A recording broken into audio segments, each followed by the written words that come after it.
Senate is about Nigeria and Nigerians.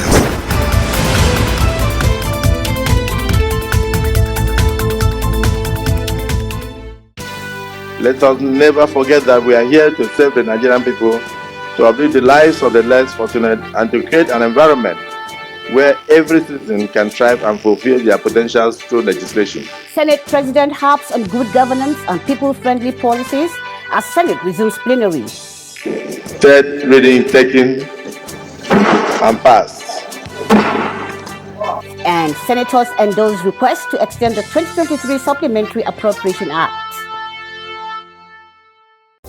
Welcome to yet another episode of Inside the Senate, a program that keeps you abreast of the activities of the Red Chamber of the National Assembly and its members.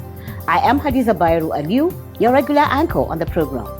The Senate earlier billed to resume plenary on the 2nd of July 2024 after adjourning on the 11th of June 2024 to enable senators mark 1 year in office and celebrate the Id-el-Kabir festival, held an emergency session on the 27th of June 2024.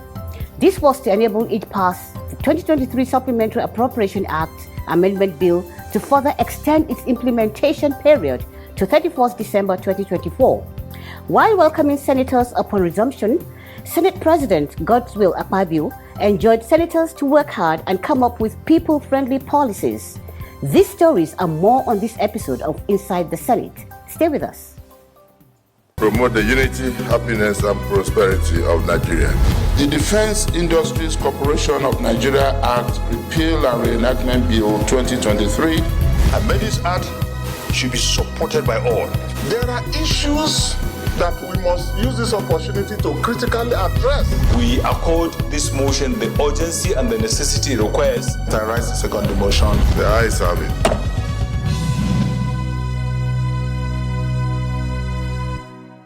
Senate President Godswill Akpabio has charged senators to work tirelessly to ensure that all their policies are designed to provide sustenance for every Nigerian. Akpabio stated this while addressing senators on the 27th of June 2024 during plenary to mark the beginning of a new legislative year. Welcoming the senators, Akpabio expressed gratitude for their dedication, effective representation, and high sense of patriotism.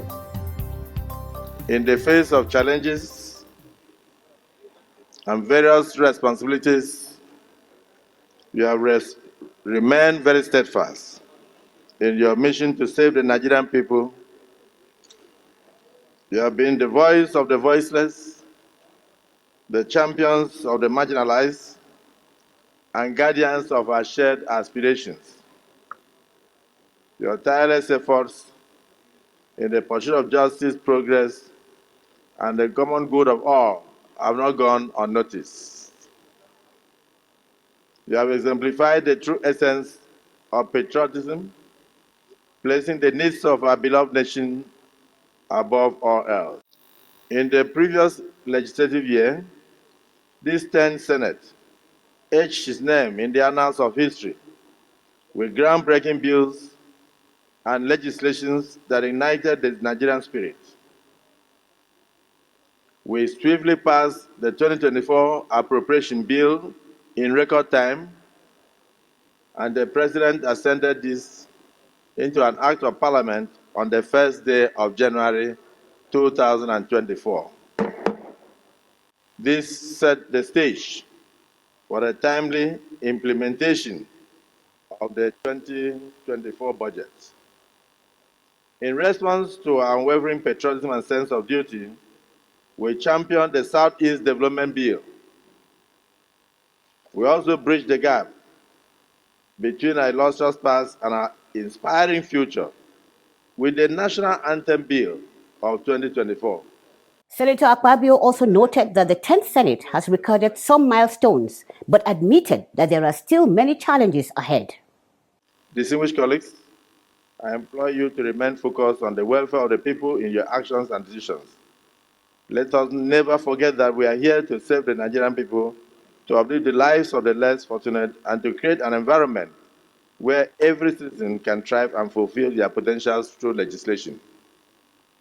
Our success will not be measured by the power we hold or the positions we occupy, but by the impact we make in the lives of those that we represent. In conclusion, the Senate President urged the lawmakers to seize the moment, remain focused and united to make Nigeria a nation where every Nigerian can proudly serve. Let's join our studio for more highlights of proceedings from last week's one-day plenary.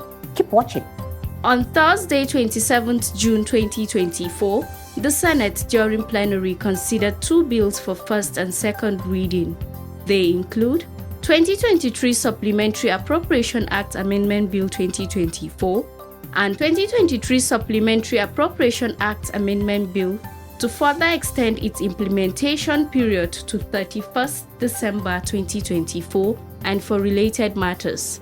This was sequel to an executive communication from President Bola Ahmed Tinubu titled Consideration of the Extension of the 2023 Appropriation Act and Supplementary Appropriation Act 2023 until the 31st of December 2024. Both bills were sponsored by the Senate leader, Senator Michael Opeyemi Bamidele, and seek to make provisions for the completion of ongoing key projects in the country. At second reading, the Senate deliberated on the general principles of the bills.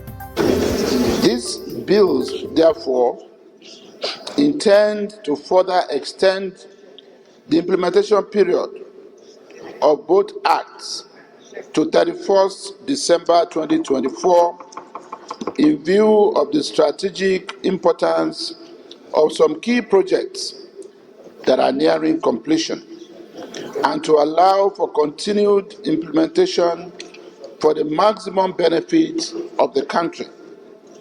Undoubtedly, these will go a long way to avoid the compounding problems of abandoned projects. Extending the lifespan of the budget is necessary to execute projects in order to ensure that no projects are abandoned, to leave out the specter of abandoned projects in Nigeria. Mr. President, to all intents and purposes, I think we should resolve to allow this bill to pass appropriately. The main purpose why we want this supplementary budget extended is for the executive to be able to complete the capital budgets of the previous year. That is the main reason. Therefore, we should do such by explicitly including a clause where it will indicate that the supplementary budget is not just a rollover, but an extension to allow the government to complete capital budgets. I have a reliable information that once we pass this budget, and it has been practiced, recurrent and current expenditures are being incurred in the name of that extension. And that breeds corruption. In any democracy or in any government, once appropriation is not completed, it goes back to the parliament. It's not only here, it happens in UK, in US. So we're not doing anything illegally. And I don't expect the public tomorrow to start saying that the Senate is running, we have authorized to run 10 bills. As long as it's legitimately extended like we are doing now. As we are extending the budget, we should, as a matter of responsibility, exclude recurrent. And the reason is this. If, for instance, in the budget, the initial budget, recurrent shows an item where seminar or conference would have been attended, but wasn't attended because there was no fund. Now that you are extending the budget, that means it is going to be carried over. Meanwhile, the period of such exercise would have been gone. So I think we should concentrate more on capital. It is important that this should not be becoming a normal procedure within the appropriation year period. It is important to understand we've started last year and we need to put a thinking cap in making sure that this doesn't repeat itself in the subsequent years ahead. What I'm trying to say, this should not be seen as a normal, but it is necessary at this point in time because of the posture of funds coming into the government revenues and because of the near need as an emergency to the citizens of this country in making sure that we allow this extension to move forward. After the debate, the bills were read a second time and referred to the Committee of Supply, where the lawmakers considered the bills clause by clause, after which they reverted to plenary for the passage of the bill. The ayes have it. I am pleased to present for confirmation by the Senate. Earlier, President of the Senate read two other letters from President Bola Ahmed Tinubu as follows. Confirmation of DIG Hashim Argungu retired. Onyemuche Nnamani. DIG Taiwo Lakanu retired as Chairman, Secretary and Member of the Police Service Commission PSC respectively. The request was referred to the Committee on Police Affairs for further legislative actions to revert in 1 week. Confirmation of Olatunji Bello as the Chief Executive Officer, Vice Chairman of Federal Competition and Consumer Protection Commission FCCPC. The request was referred to the Committee on Trade and Investment for further legislative actions to revert in 1 week. Before ending plenary that day, Leader of the Senate, Senator Michael Bamidele, debunked reports making the rounds on social media in which the Senate President was quoted as saying that the Senate will approve the request of a new private jet for the presidency, notwithstanding the condition of Nigerians. Mr. President, the essence of my saying is just to make it clear and to alert Nigerians that there is the presence of a fifth columnist and some other propagandists who are doing everything possible to destabilize this country and also destabilize the parliament.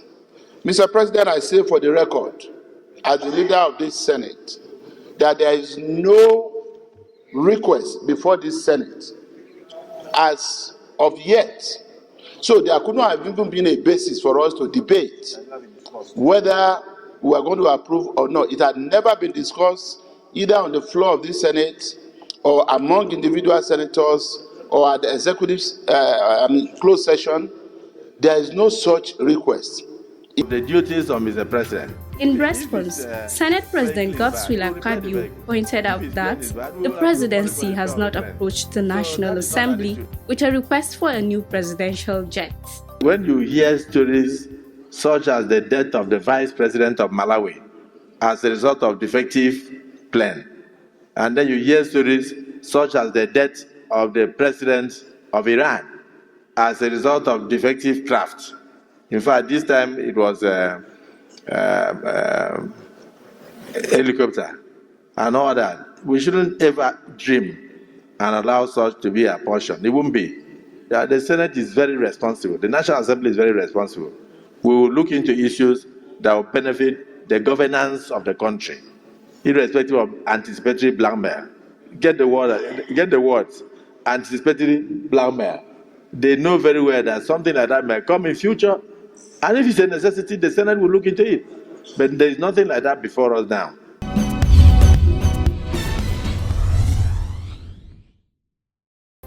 That was a report of activities from the one-day plenary held last week by the Senate. Let's take a break here to open the Senate notebook. Keep watching.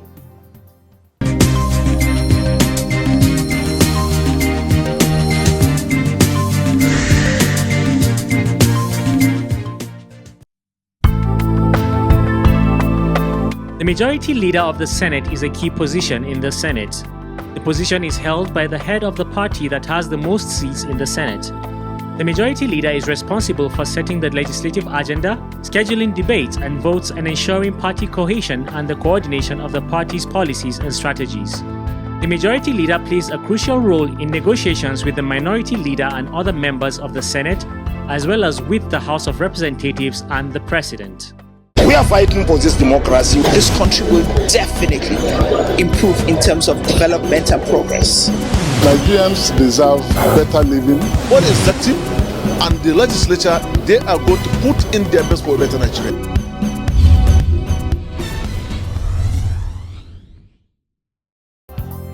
You are still watching Inside the Senate, bringing you highlights from proceedings of the Red Chamber of the National Assembly and its members. Senator Anthony Koyaro is the senator representing Gombe South Senatorial District in the 10th Senate. Our crew caught up with him, and in the spirit of the one-year anniversary of the 10th Senate, the lawmaker talked about the 10th Senate and its performance within the period under review. Senator Yaro began by stating that the 10th Senate fared well within its first 1 year. This 10th Senate came at a very difficult time when the security situation of the country was terribly bad. The food security of the country was terribly bad.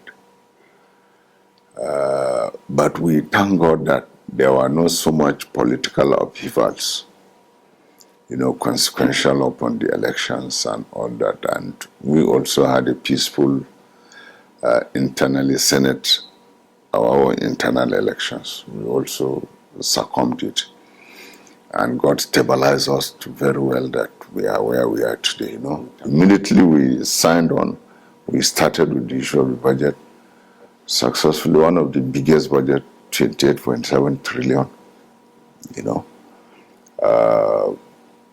and for the first time, the debt issue, we tried to tackle it. That was the most important thing in this budget.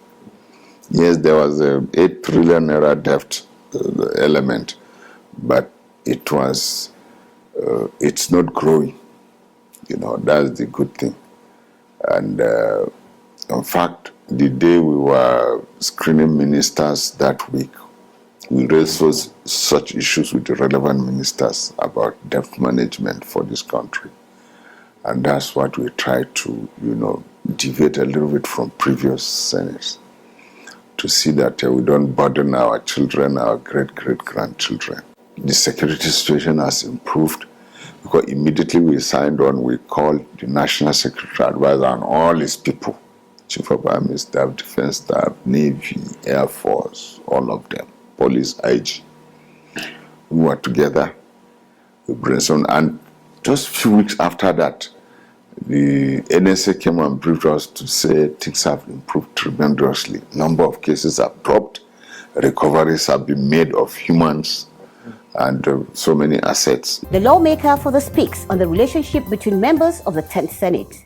In the Senate, once we enter that chamber, no issue of party alienation, and we see Nigeria as Nigeria. And we'll continue to do that, to see Nigeria as Nigeria.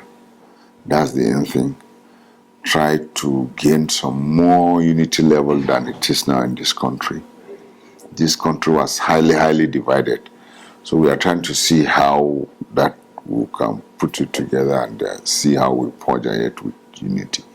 Because once we are not united, hardly will we get those policies to be accepted by people, at the end of the day, and for things to work out positively. On the issue of cost of living and the demand by the Nigerian Labour Congress, NLC, and Trade Union Congress, TUC, Senator Yaro has this to say. Yes, cost of living today is something unpalatable to contend with. Just yesterday, the president, we tuned out some measures to see how cost of items, particularly food elements, will come down, and transportation, by relieving some elements of some taxes, VAT, some duties waived, in so many areas. And in the few weeks, few months, you will see positive impact of that. Recently also, just 2-3 days ago, we are coming out of labor issues, and all that. So, it will land, so it will settle somewhere for fairness of this country. It's not for the federal government to agree with labor and say, yes, 600,000 minimum wage. Is do what you can. If they answer and then it is not done, it's a worse situation. So government will come up with its own. We don't know what, as a Senate, we mediate, we talk to A, we talk to B, we arrive at, we glide slowly and halt at a most acceptable situation and a doable situation. In closing, Senator Yaro commented on the relationship between the 10th Senate and the executive, describing it as very cordial. And we have had our own independence as an arm of government. That's the most important thing. But usually the general public may easily misinterpret independence for being, not cordial to the other arms of government. I believe independence is very, very important for us to work as the legislative arm of government. So the relationship has been very, very cordial. In fact, I think we haven't had any rancor whatsoever so far, and we are achieving our goals and objectives of our independence. That was Senator Anthony Siyakoyaro, Senator representing Gombe South Senatorial District in the 10th Senate, talking about the 10th Senate and its performances within its first 1 year. Up next is our profile segment. Stand by for our Senator of the Week.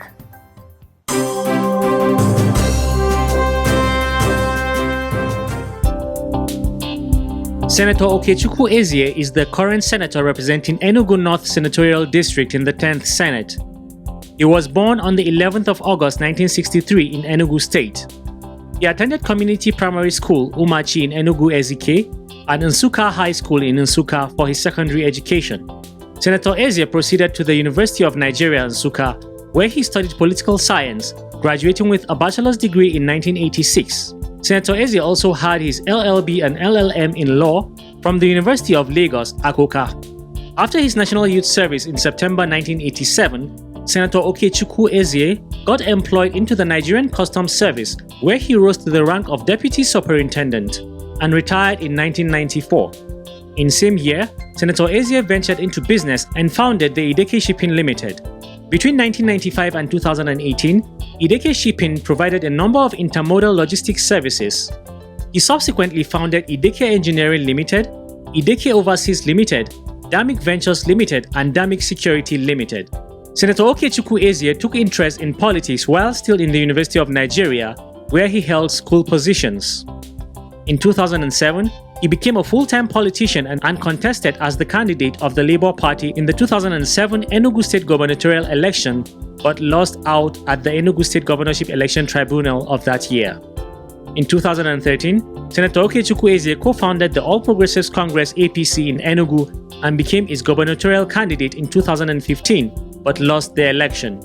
In 2018, he was appointed by then-President Muhammadu Buhari as the chairman of the governing board, Federal Medical Center, Jalingo, Taraba State, a position he held until he resigned in 2022 to join the Labour Party. On 25th February 2023, Senator Ezie was elected Senator of the Federal Republic of Nigeria to represent Enugu North Senatorial District. His legislative interests are in the areas of education, human empowerment, and community development.